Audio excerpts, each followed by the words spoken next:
آئیے سورۃ البقرہ آیت 94 کا لفظی ترجمہ سیکھتے ہیں۔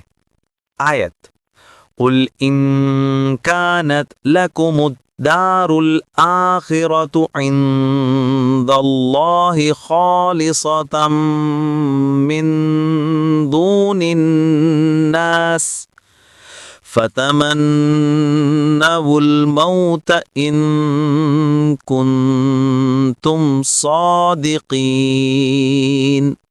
ہر لفظ کا ترجمہ۔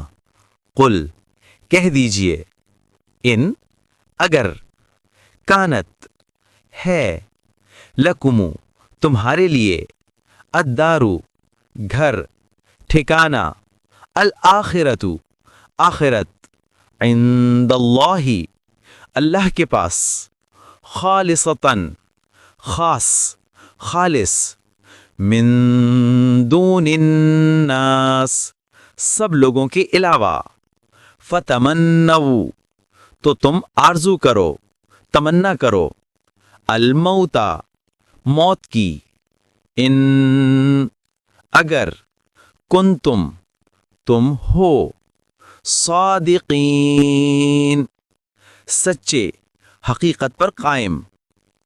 تفصیل: اس آیت میں اللہ تعالیٰ اپنے نبی صلی اللہ علیہ وسلم کو بنی اسرائیل کی غلط فہمیوں کو واضح کرنے کا حکم دیتے ہیں۔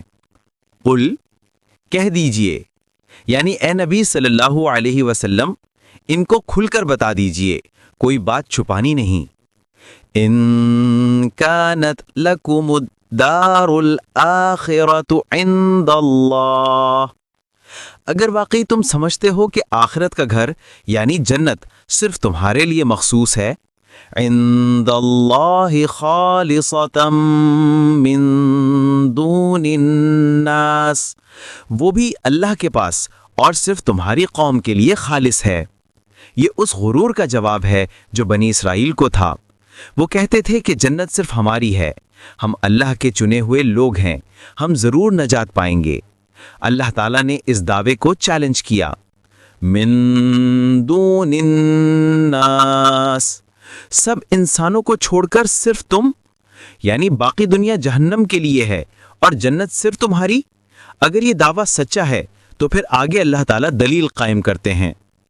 فَتَمَنَّوُا الْمَوْتَ، تو پھر موت کی تمنا کرو۔ کیوں؟ کیونکہ جو شخص یقین رکھتا ہو کہ مرنے کے بعد وہ سیدھا جنت میں جائے گا، وہ موت سے کبھی نہیں ڈرے گا، بلکہ موت اس کے لیے خوشخبری ہوتی ہے۔